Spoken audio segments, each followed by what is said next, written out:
কালো বিড়াল, রতন চক্রবর্তী। আমি বিড়ালটাকে হাসতে দেখেছি, ফিসফিস করে বলল তন্ময়। জয়ন্ত বলল, তোর মাথা, ওটাতে গোবর ছাড়া আর কিছু আছে বলে তো মনে হয় না। বিড়ালকে হাসতে দেখেছেন উনি, আর কিছু উনি খুঁজে পাননি, বিড়ালের হাসি দেখেছেন। মিলা বলল, দেখ জয়ন্ত, সব কথা উড়িয়ে দিবি না। এমনিতেই এই জায়গাটা যেন কেমন, গা ছমছম করে। আরও তো জঙ্গলে গেছি আমরা, রাতে ক্যাম্পিংও করেছি, কিন্তু এমন তো কখনো হয়নি।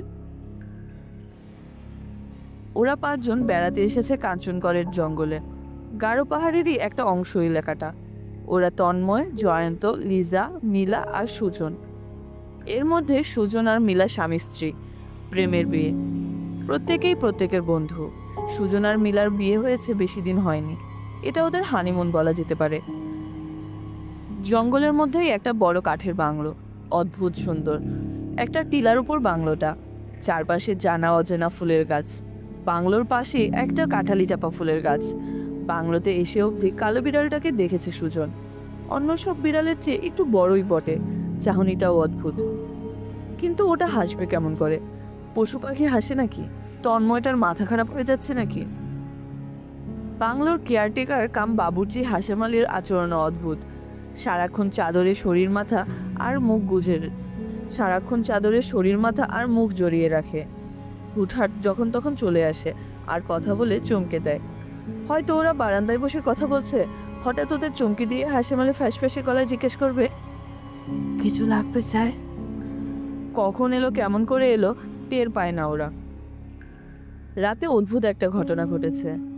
বাংলোটা এমনভাবে তৈরি যে বাইরে না বেরিয়েই এক রুম থেকে অন্য রুমে যাওয়া যায়। সুজন আর মিলা যে ঘরে শুয়েছে তার পরের ঘরটায় তন্ময় আর জয়ন্তরা শুয়েছে, আর লিজা শুয়েছে অন্য দিকের ঘরটায়।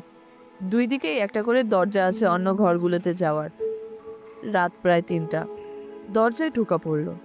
সাথে সাথে জেগে গেল সুজন। তার ঘুম খুব পাতলা। টোকাটা আসছে তন্ময়দের ঘর থেকে। কান খাড়া করল সুজন।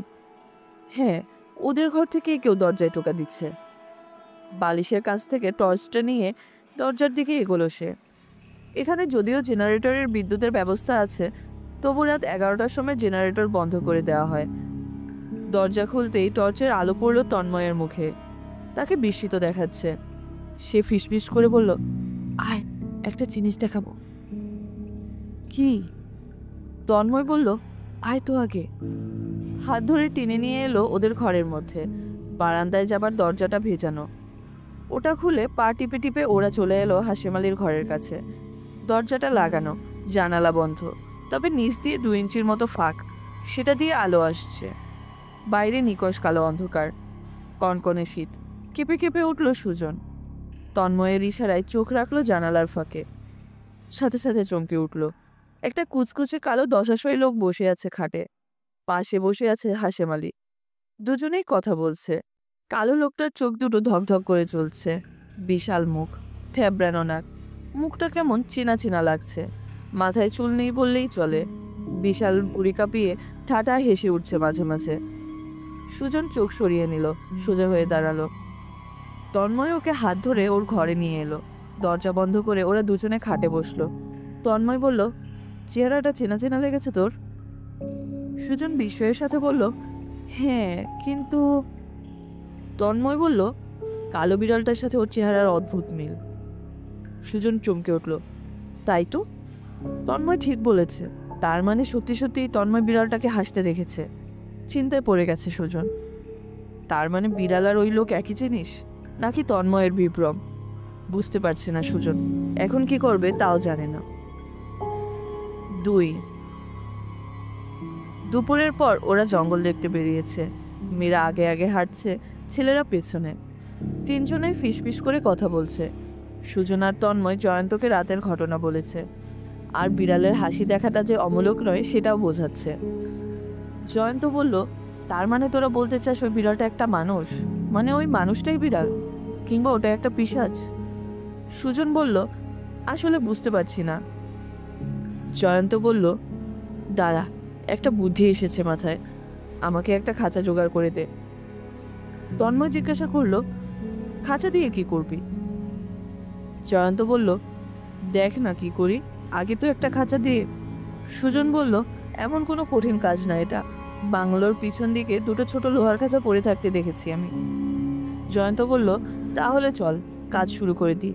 এখন বিকেল, এ সময় তো হাশেম আলী বাজারের দিকে যায় সাইকেলে চড়ে। এখনই সময়, বিড়ালটাকে খাঁচায় ঢুকাবো, তোদের সাহায্য ছাড়া পারবো না। ওটাকে খাঁচায় ভরে জঙ্গলের মধ্যে একটা গোপন জায়গায় রেখে আসবো। তারপর রাতে আবার দেখবো ওই কালো লোকটা হাশেম আলীর ঘরে আসে কিনা। সুজন বলল, খাসা বুদ্ধি, কিন্তু বেড়ালটা ধরা কঠিন হবে। তন্ময় বলল, চেষ্টা করলে ধরতে পারবো। ওরা বাংলোয় ঢুকতে না ঢুকতেই দেখতে পেল হাশেম আলী সাইকেল চালিয়ে বাজারে যাচ্ছে। বিড়ালটা রান্নাঘরের সামনে বসে ঝিমুচ্ছে। মেয়েরা ঘরে ঢুকে গেল। ছেলেরা তিনজন তিন দিকে ছড়িয়ে পড়ল বিড়ালটাকে ঘিরে। প্রত্যেকের হাতেই একটা করে চটের বস্তা। আস্তে করে বৃত্তটা গুটিয়ে আনছে ওরা। তারপর ঝাঁপিয়ে পড়লো ওরা বিড়ালটার উপর। অনেক দাপাদাপির পর যখন ওটাকে খাঁচায় পড়লো তখন সন্ধ্যা হয়। ওরা অবাক বিস্ময়ে দেখলো বিড়ালটা খাঁচার ভেতরে বসে হাসছে, ঠিক মানুষের মতো। ঘর থেকে খুঁজে পেতে একটা তালা নিয়ে এলো সুজন। ভালো করে খাঁচার দরজা আটকে দিল। দৌড়ে জঙ্গলে চলে এলো তিনজনে। ঘন জঙ্গলে ঢুকে একটা গাছের সাথে ঝুলিয়ে দিল ওটা। মোটা দড়ি দিয়ে বেঁধে দিয়ে সুজন বলল, ঝুলতে থাক বাছা, আজ রাত পর্যন্ত। তারপর ওরা ফিরে এলো। বাংলোতে মেয়েরা তখন বারান্দায় বসেছিল। ওরাও বাংলোয় পাতার চেয়ারে বসতে না বসতেই হাশেম আলী ফিরে এলো, হাতে 3টে মোরগ। সে ঘোষণা দিল আজ মোরগ পোলাও হবে রাতে। রাতে জম্পেশ খাওয়া দাওয়া হলো। অনেকক্ষণ গল্পগুজব করার পর ঘুমোতে গেল সবাই। কতক্ষণ কে ঘুমিয়েছে কে জানে। হঠাৎ একটা নারী কণ্ঠের তীক্ষ্ণ চিৎকারে ঘুম ছুটে গেল। ধর্মরিয়ে বিছানায় উঠে বসলো সুজন। মিলাও উঠে বসেছে, কাঁপছে। ধমাধম দরজায় আঘাত করছে কেউ। সুজন বুঝতে পারলো লিজার ঘর থেকে দরজার আওয়াজ আসছে। সে দৌড়ে গিয়ে দরজা খুলে দিল। আতঙ্কিত লিজা মিলার বুকে ঝাঁপিয়ে পড়ল। তন্ময়রাও দরজা ধাক্কাচ্ছে। খুলে দিল সুজন। সবাই সুজনের ঘরে বসে আছে। লিজা বলল, সে হারিকেন জ্বালিয়ে ঘুমায়। হারিকেনের আলোটা একটু কমানো থাকে অবশ্য। হঠাৎ রাতে একটা খুঁট শব্দ শুনে সে জেগে যায়। দেখে একটা নিকোষ কালো বিশাল দৈত্যের মতো লোক তার ঘরে হাঁটাহাঁটি করছে। তার চোখ দুটো জ্বলছিল। হারিকেনের আলোয় তাকে ভয়ঙ্কর লাগছিল। আর আশ্চর্য ব্যাপার, লোকটার চেহারা ঠিক কালো বিড়ালটার মতো। তারপরেই সে ভয়ে চিৎকার দেয়। আশ্চর্যের বিষয় হলো দরজা জানালা ভেতর থেকে বন্ধ। লোকটা ঢুকলো কেমন করে? আরও আশ্চর্য, এত চিৎকার চেঁচামেচিতে হাশেম আলীর ঘুম ভাঙল না। বসে বসে বাকি রাতটা কাটিয়ে দিল ওরা। সকালবেলা ঘরের বাইরে বেরিয়ে এলো। বারান্দায় রান্নাঘরের দিকে চোখ যেতেই অবাক হলো ওরা। কালো বিড়ালটা বসে আছে ভদ্র ছেলের মতো। জঙ্গলের দিকে দৌড়ে গেল ওরা দুই বন্ধু, সুজন আর জয়ন্ত। গাছটার কাছে এসে দেখে খাঁচাটা তখনও গাছে ঝুলছে। প্রচণ্ড আক্রোশে ওটা ভেঙে বেরিয়ে গেছে বিড়ালটা। তার মানে ওটা বিড়াল নয়। একটা বিড়ালের পক্ষে এমন মোটা লোহার রড বাঁকিয়ে বেরিয়ে যাওয়া সম্ভব নয়। আর হাশেম আলীর পক্ষেও এটাকে মুক্ত করা সম্ভব নয়, কারণ হাশেম আলী জানেই না ওরা বিড়ালটাকে কোথায় রেখেছে। এদিকে লোক চলাচল নেই। ওরা বুঝে গেছে পিশাচের পাল্লায় পড়েছে। ঠিক হলো, আজই এখান থেকে চলে যাবে ওরা। বাংলায় ফিরে এসে সবকিছু গোছগাছ করে নিতে বলল সুজন। বলল, আজই পালাতে হবে। হঠাৎ হাশেম আলীর কণ্ঠ শোনা গেল। সে কখন এসে ওদের পেছনে দাঁড়িয়েছে কেউ টের পায়নি। বলল, আজ তো স্যার যাওয়া হবে না। জয়ন্ত জিজ্ঞেস করলো, কেন যাওয়া যাবে না শুনি? হাশেম আলী বলল, পাহাড় ধসে রাস্তা বন্ধ হয়ে গেছে। আজ কেন, আগামী 2 দিনেও যেতে পারবেন কিনা সন্দেহ। আমার কথা বিশ্বাস না হলে খোঁজ নিয়ে দেখতে পারেন। তন্ময় বেরিয়ে গেল সত্যতা যাচাই করতে। ওরা বাংলোয় বসে নাস্তা শেষ করলো। খাওয়া দাওয়া এখানে চমৎকার। হাশেম আলী রাধে ভালো, কিন্তু খাওয়ার লোভে জীবন হারালে চলবে না। হাশেম আলী এলে জিজ্ঞেস করলো সুজন, কাল রাতে এত বড় একটা ঘটনা ঘটে গেল, তুমি কিছু টের পাওনি? হাশেম আলী অবাক হয়ে বলল, না স্যার, কাল তো আমি বাংলোয় ছিলাম না, আমার বোনের বাড়িতে ছিলাম। সকালে এসেছি। কেন? সুজনের কাছে হাশেম আলীর কথা বিশ্বাসযোগ্য মনে হলো না। সে বলল, না কিছু হয়নি, লিজা ম্যাডাম ভয় পেয়েছিল। ঠিক আছে, তুমি যাও। হাশেম আলী চলে গেল। দুপুর নাগাদ তন্ময় ফিরে এসে বলল, হাশেম আলী ঠিকই বলেছে, রাস্তা একদম বন্ধ। 3 দিনেও ঠিক হবে কিনা সন্দেহ। তবে বিকল্প রাস্তার সন্ধান করে এসেছি। অনেক ঘোরা পথ, ফরেস্ট গার্ডদের সাহায্য নিলে যেতে পারবো। ফরেস্ট ডাকবাংলো এখান থেকে 10 মাইল উত্তরে। এখন হাঁটা দিলে সন্ধ্যের আগে যাওয়া যাবে কিনা সন্দেহ আছে। তবু ওরা বাংলো ছাড়ার সিদ্ধান্ত নিল। সবকিছু গুছিয়ে বেরিয়ে এলো। হাশেম আলীর কোনো বাধা মানল না। টিলা বেয়ে নেমে যাচ্ছে। পেছন ফিরে তাকালে ওরা দেখতে পেত হাশেম আলীর পাশে দাঁড়ানো বিড়ালটা হাসছে। হাশেম আলীর ঠোঁটেও হাসির ঝিলিক। রাস্তায় যেখানে ধস নেমেছে সেখান থেকেই একজন ফরেস্ট গার্ডের কাছে শুনে এসেছে তন্ময় বিকল্প রাস্তাটার কথা। ওরা হাঁটতে শুরু করলো। হাঁটতে হাঁটতে সন্ধ্যা হয়, তবু তারা রাস্তার শেষ দেখল না। ফরেস্ট ডাক বাংলো কেন, কোনো জনমানুষের চিহ্নও দেখল না। তবু ওরা হাঁটতে লাগলো। মেয়েরা বেশ ক্লান্ত, তা বুঝতে পেরেও আমল দিল না জয়ন্তরা। কিন্তু শেষ রক্ষা হলো না। সন্ধ্যা যখন পেরিয়ে গেল, ভয় পেয়ে গেল ওরা। থমকে দাঁড়ালো। চারপাশে অন্ধকার, ঘন গাছপালা ঘিরে আছে চারপাশে। চাঁদও আজ মনে হয় দেরিতে উঠবে। যদিও এই গাছপালার ফাঁকফোকর দিয়ে চাঁদের আলো কতটুকু প্রবেশ করতে পারবে তার সন্দেহ আছে। এই জঙ্গলে কোনো মাংসাশী প্রাণী নেই, শীতকাল বলে সাপের ভয়ও নেই। কিন্তু এই রাতের জঙ্গলে আশ্রয়বিহীন রাত কাটানোর ইচ্ছে ওদের নেই। হঠাৎ একটা আলোর ঝিলিক ধরা পড়ল জয়ন্তর চোখে। তারপর আবার হারিয়ে গেল সেটা। কোনো গাছের ফাঁকফোকর দিয়ে হয়তো চোখে পড়েছিল, হয়তো তার নড়াচড়ায় ওটা চোখে পড়ে। ভালো করে লক্ষ্য করতে আবার দেখতে পেল ওটা। এবার আর হারাতে চাইল না, সবাইকে দেখালো আলোটা। তন্ময় বলল, চল গিয়ে দেখি কোনো আশ্রয় মেলে কিনা। নীলা বলল, বিপদও তো হতে পারে। সুজন ফিসফিস করে বলল, তবু দেখা দরকার। 4 ওরা জঙ্গলের পথ ধরে হাঁটছে না, ঝোপঝাড়ের মধ্যে দিয়ে চলছে। ওটা বিবেচ্য বিষয় নয়, আলোটাই ওদের মূল লক্ষ্য। মাঝে মাঝে বিচিত্র সব শব্দ শুনে থমকে দাঁড়াচ্ছে, তারপর আবার হাঁটছে। মেয়েরা ভয় পাচ্ছে বেশি। আলোটা আস্তে আস্তে বড় হচ্ছে। আরও কিছুক্ষণ হাঁটার পর জঙ্গলটা অনেকখানি ফাঁকা হয়ে এলো। আকাশে চাঁদ উঠেছে। চাঁদের আকার দেখে বোঝা যায় পূর্ণিমা চলে গেছে। চাঁদের আলোয় খোলা জায়গায় কুঁড়ে ঘরটা দেখা গেল। আলোটা ওখান থেকেই আসছে। খোলা জায়গায় বেরিয়ে আসার আগে চারপাশ ভালো করে দেখে নিল ওরা। তারপর উঠোনের মতো জায়গাটায় বেরিয়ে এলো। চারপাশ কেমন নীরব, ঝিঝি ডাকছে। এর আওয়াজ ছাড়া আর কোনো আওয়াজ নেই। চারদিকে কেমন অশুভ ভাব। কি চাই বাছারা? পেছনে হঠাৎ তিলে চমকে দিয়ে কি কথা বলে উঠল। নীরবতার মাঝে কথাটা ওদের কলজে কাঁপিয়ে দিল। আও করে চিৎকার করে উঠল মেয়েরা। সাথে সাথে ওরা ফিরে দাঁড়ালো। একজন 70-80 বছরের বৃদ্ধা কুজো হয়ে লাঠি ভর দিয়ে দাঁড়িয়ে আছে। সুজন বলল, ও আপনি ভয় পাইয়ে দিয়েছিলেন, আমরা পথ হারিয়েছি। আজকে রাতটা এখানে থাকতে পারবো? বৃদ্ধা চুপ করে আছে, সুজনের কথার কোনো জবাব দিচ্ছে না। নীরবে তাকিয়ে আছে সবাই বৃদ্ধার দিকে। যেন এক যুগ পর জবাব এলো বৃদ্ধার কাছ থেকে, এসো বাছারা। হাঁটা দিল বৃদ্ধা কুড়ের দিকে। ওরা পিছু নিল। ঘর আহামরি নয়, ওরা তেমন আশাও করেনি। মাঝখানে বেড়ে দিয়ে দুটো ঘর করা হয়েছে। বেড়ার একদিকে দরজার আকারে ফাঁক, আসা যাওয়ার জন্য। মেয়েরা থাকবে এক পাশে আর ছেলেরা অন্য পাশে, প্রস্তাব দিল তন্ময়। ফ্যাঁসে গলায় বৃদ্ধা বলল, ঘরে কোনো খাবারও নেই বাছারা, বাইরে থেকে খেয়ে এসেছি আমি। সুজন বলল, কোনো দরকার নেই, এক রাত না খেলে মানুষ মরে না। বৃদ্ধা খ্যাক করে হাসলো, তা যা বলেছ। ওরা এমনিতেও প্রত্যেকে ক্লান্ত, তাই যে যার মতো মেঝেতেই শুয়ে পড়ল। বাইরে তখন নিঝুম রাত, চিচিরাও ডাকছে না, ঝিঝিরাও ডাকছে না। রাত কত বলতে পারবে না জয়ন্ত। হঠাৎ ফিসফিস আওয়াজ শুনে জেগে গেল সে। বাইরে কিছু একটা বা কেউ হাঁটছে। তন্ময়ের গলা। কান খাড়া করলো জয়ন্ত। ঠিক, বাইরে কেউ হাঁটছে। মট করে শুকনো ডাল ভাঙার শব্দ হলো একটা, পায়ের চাপে ভেঙেছে। ঘরে একটা মাটির প্রদীপ জ্বলছে, তার আলো ঘরে একটা ভৌতিক আবহ তৈরি করেছে। উঠে দাঁড়ালো ওরা তিনজন, উকি দিল পাশের ঘরে। বৃদ্ধ অদ্ভুত ভঙ্গিতে ঘরের দেয়ালের সাথে হেলান দিয়ে হা করে ঘুমোচ্ছে। লিজা আর মিলা গুটিসুটি হয়ে শুয়ে আছে। ওরা আবার এসে শুয়ে পড়ল। ভোরের দিকে জোর ধাক্কায় জেগে উঠল সুজন। মিলা ধাক্কাচ্ছে তাকে।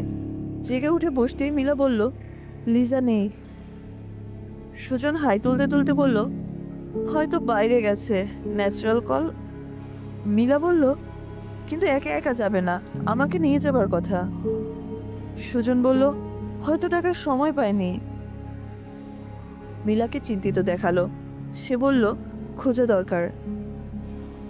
ওরা যখন বের হচ্ছে তখনও বুড়ি ঘুমোচ্ছে হা করে। ভোরের আলো সবেমাত্র ফুটেছে। কেমন একটা হাওয়া, ঝিরি ঝিরি। ওরা লিজাকে ডাকতে থাকলো। তাদের ডাক গাছে গাছে বাড়ি খেয়ে ফিরে আসছে, কিন্তু লিজার দেখা নেই। ওরা জঙ্গলের কোন দিকে কত দূর এসেছে বলতে পারবে না, কিন্তু লিজার দেখা নেই। ওরা ডাকতে থাকলো, লিজা, লিজা। ততক্ষণে রোদ উঠেছে। গাছের ফাঁক ফোকর দিয়ে সেই রোদ বনভূমিতে ঢুকেছে। ধুপ করে একটা কিছু ওদের সামনে পড়লো গাছের ওপর থেকে। চমকে তাকালো ওরা। সাথে সাথে আতঙ্কের চিৎকার বেরিয়ে এলো গলা চিরে। 5 মুন্ডহীন লাশ একটা, লিজার। দেহের পোশাক টোশাক সবকিছু আছে, অনামিকায় হীরের আংটিটা, শুধু মুন্ডুটা নেই।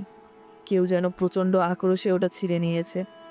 চোখের কোণে একটা নড়াচড়া ধরা পড়তে সেদিকে তাকালো তন্ময়। একটা কালো বিড়ালের পেছন দিকটা দেখতে পেল। ঝোপের ভেতর হারিয়ে যাচ্ছে। নীলা জ্ঞান হারিয়েছে। জয়ন্ত হিস্টেরিয়াগ্রস্ত হয়ে পড়েছে। থরথর করে কাঁপছে সে। সুজন ভাবতে পারছে না এখন কি করবে। আমার সাথে এসো। বৃদ্ধার কণ্ঠ চমকে দিল ওদের। কখন বৃদ্ধা ওদের পেছনে এসে দাঁড়িয়েছে বুঝতে পারেনি। তন্ময় বলল, আমার মনে হয় কি ঘটেছে এখানে আপনি জানেন, বলুন আমাদের, আর আমরা ফিরতে চাই। বৃদ্ধা বলল, ফিরবে বই কি বাছারা, ফিরে তো যাবেই, ফিরে তো যেতেই হয়। চলো, আমরা যা দেখি তা কি সবসময় ঠিক হয় বাছারা? হয় না। চলো চলো। সুজন বলল, কিন্তু লিজার লাশটা এভাবে ফেলে যাব অসম্ভব। ওর একটা ব্যবস্থা করে তবেই যাব। জয়ন্ত বলল, খালি হাতে কি করবি? লাশটা এখানেই থাক, আগে কুড়েতে চল। বেলা অনেক বেড়েছে, মানুষের কর্মচাঞ্চল্য হয়তো বেড়েছে, কিন্তু এই গভীর জঙ্গলে এটা বোঝার উপায় নেই। তাতিয়ে রোদ উঠেছে। কুড়ের সামনে পৌঁছতে ওরা প্রত্যেকেই থমকে গেল। নিজেদের চোখকেই যেন বিশ্বাস করতে পারছে না ওরা। কুড়ের দরজায় লিজা বসে আছে। ওদের দেখেই চিৎকার করে উঠল, কোথায় তোরা? সে কখন থেকে বসে আছে তোদের অপেক্ষায়? মিলা দৌড়ে গিয়ে ওকে জড়িয়ে ধরল। লিজা গিয়েছিল আসলে প্রাকৃতিক কর্মস্বার্থে। ওদের কাছে সব ঘটনা শুনে চোখ ছানা বড়া হয়ে গেল তার। সুজনের বৃদ্ধার কথা মনে পড়ে গেল। বৃদ্ধা বলেছিল, আমরা যা দেখি তা সবসময় কি ঠিক হয় বাছারা? তন্ময় গিয়ে বৃদ্ধাকে ধরল। আপনাকে বলতেই হবে এসবের মানে কি, আপনি সব জানেন।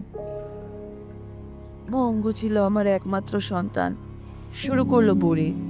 জঙ্গলের গাইড ছিল সে। পুরে যে গল্পটা বললো তা হলো, তার ছেলে মঙ্গু গাইডের কাজ করত। জঙ্গলে কেউ বেড়াতে এলে সে ওদের জঙ্গল ঘুরিয়ে দেখাতো। সাহস ছিল বেজায়। একদিন একটা দল এলো, ইয়াং একটা গ্রুপ। 5 জন ছিল দলে, প্রত্যেকটা বখাটে ধরনের ছেলে। এসেই মঙ্গুর খোঁজ করলো। মঙ্গুকে গাইড হিসেবে নিল।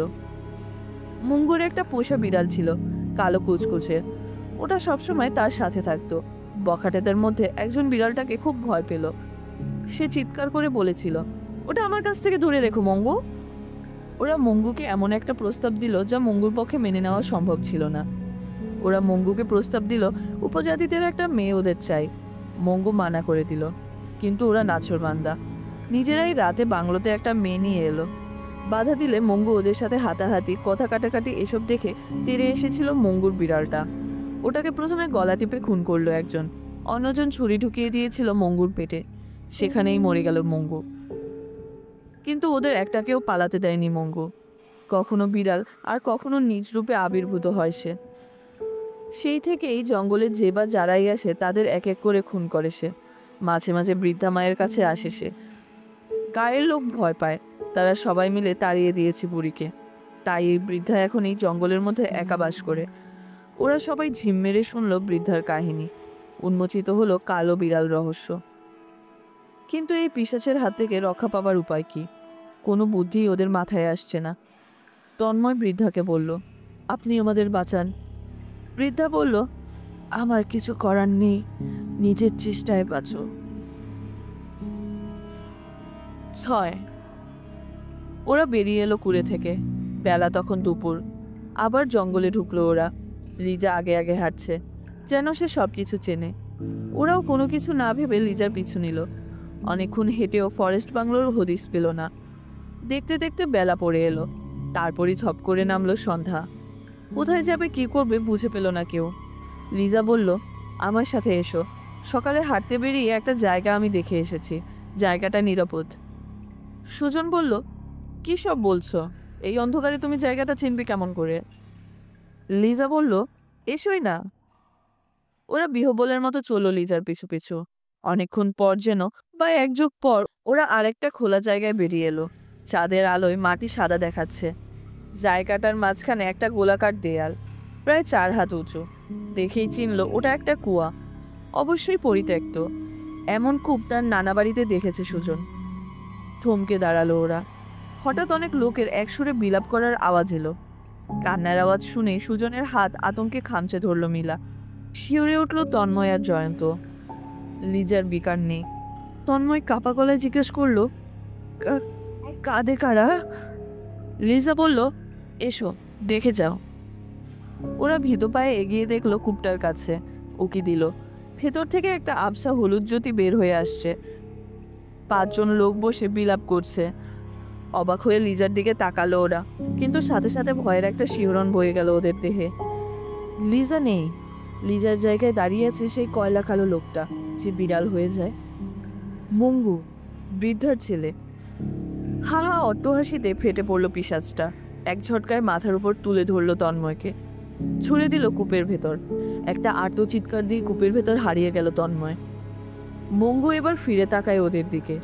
2 চোখ কমলা রং ধারণ করেছে তার, যেন জ্বলন্ত কয়লার টুকরো। দৌড়ে পালাতে চাইল ওরা, কিন্তু পা দুটো যেন কেউ পেরেক দিয়ে আটকে দিয়েছে। হঠাৎ হাত বাড়িয়ে খপ করে জয়ন্তকে ধরে ফেলল পিশাচটা, ছুঁড়ে ফেলল তাকেও কূপের ভেতর। সুজন বুঝতে পেরেছে ওটা আসলে লিজারই লাশ ছিল, আর লিজার বেশে এতক্ষণ ওদের সাথে ছিল ওই পিশাচটা। জয়ন্তকে ফেলে দিয়ে আস্তে আস্তে ওটা ঘুরে দাঁড়ালো সুজন আর মিলার দিকে। প্রচণ্ড জোরে সুজনের বাম হাতটা ডান হাত দিয়ে চেপে ধরল মিলা, 2 চোখে আতঙ্ক।